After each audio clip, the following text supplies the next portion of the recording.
Silver, $61. Heck, we could have silver, $16. You ever have that experience where you're thinking about your investments? Maybe it's gold, maybe it's silver, maybe it's precious metal mining stocks. Doesn't matter, but that fear comes into your heart like, did I make a mistake? This morning, I decided I'm going to write down the reasons why I like silver, and I'm going to share them with you in this video. Why I feel warm and fuzzy still when I think about my silver, but should I be fearful? Because there are some reasons for us not to own silver. All I'm going to ask of you is to leave a comment in the comment section below. I did this all by memory. And you know how it is. I'm getting a little bit older. I can't remember everything. So if I forgot something that's either a good reason why to own silver or a reason why not to own silver, that I could be dead wrong, share it in the comment section below. Heck, next week, if you do a good enough job, I might even make an update video based upon your comments.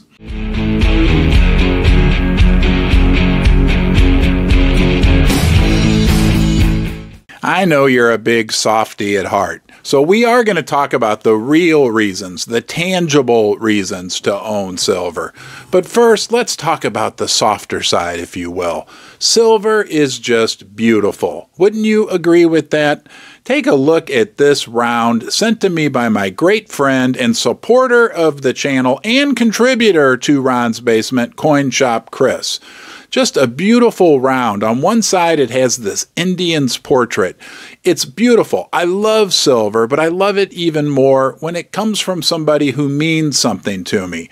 Here's another round sent to me by a loyal subscriber, Mr. Snakebite himself. It's a unicorn because I like to talk about unicorn fart dust. It also gives me the warm and fuzzies every time I look at it. That's why I keep it right here on my desk. But there's a lot more to silver, many more reasons why we think that it's a good investment and not just beautiful. The supply of silver, it's going down, down, down.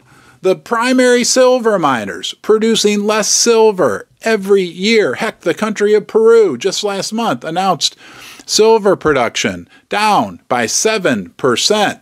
Here's a little known fact. This is a very key thing to know regards to silver supply coming onto the market in the future.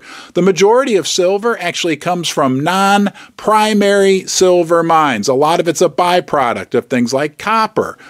The new copper mines that are being developed are different geologically than the easy ones that were developed over the last several decades. The new ones are deeper and they contain less silver. So we'll see even further constraints on the silver supply as we move into the future. Not to mention the fact that there's like no money in the silver mining industry. Most of the silver miners, have you noticed? They've all kind of pivoted to also being gold miners. That's become more of their focus. So there's very little money in the exploration and development of new silver mines. So when demand explodes, overwhelms the shrinking supply, there's not going to be a switch that can be turned on to double the amount of silver produced. Think of it like this. Think if you wanted to plant an apple orchard, right? You'd plant all these little trees, but you'd probably have to wait 10 years until they bear any fruit. And that's just the same situation that a company undertakes when they want to develop a new silver mine.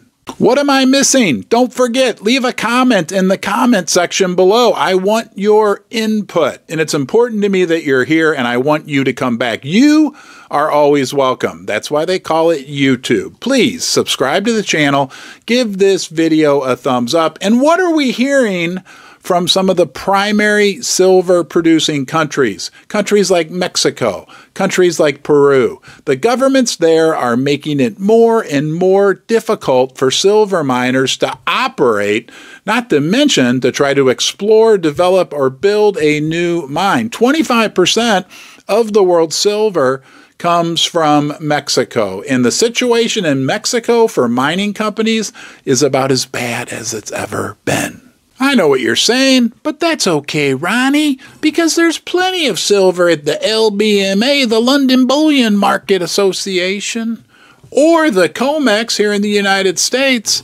Well, I would say wrong. We know there are almost record low levels of inventory in their vaults right now that back up all of the derivatized, electronicized, make-believe, unicorn fart dust silver that they trade to suppress the price. More on that later. And congratulations to you, because demand for silver from investors is robust. What happened just a few weeks ago when we had a banking crisis here in the United States?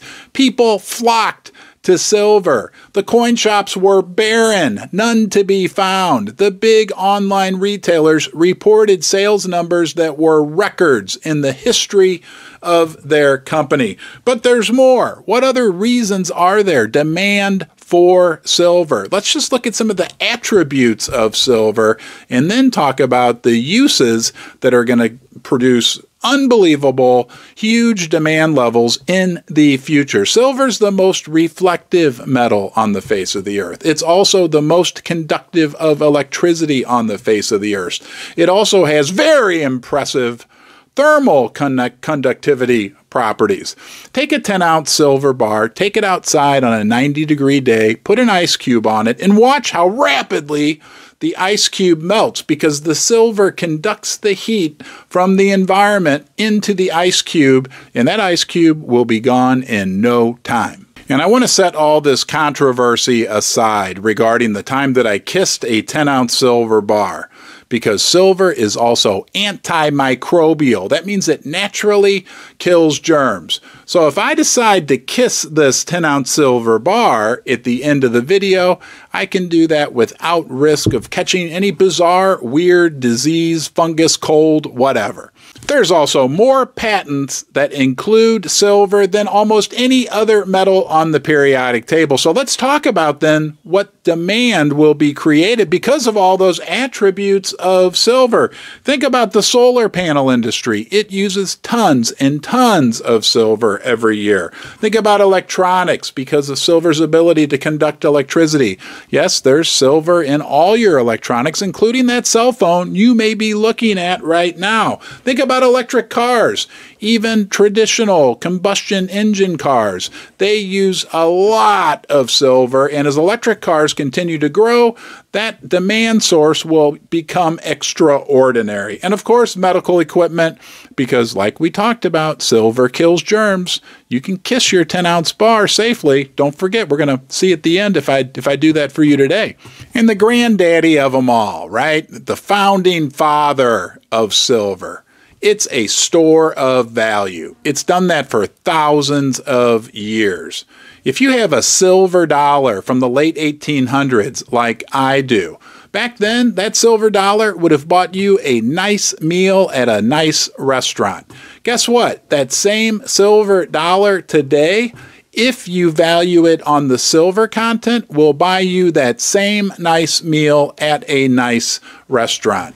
The $1 value of it, it won't even buy you the cheapest little burger at McDonald's. Don't forget one of the most important attributes of silver. It's been fighting a huge headwind for decades. There's plenty of evidence out there that the price of silver has been tamped down or suppressed many times over the last 30 or 40 years. When that finally breaks free, when the demand for physical silver overwhelms the little electronic markets that have been holding it down for decades, the results could be explosive. So now you're wondering, is he really going to kiss the silver bar? Well, for you, I will, okay? Mwah. Nothing wrong with kissing your silver bar every once in a while. Hey, I appreciate you joining me here in the basement, and I'll look forward to seeing you next time. Go watch a live stream.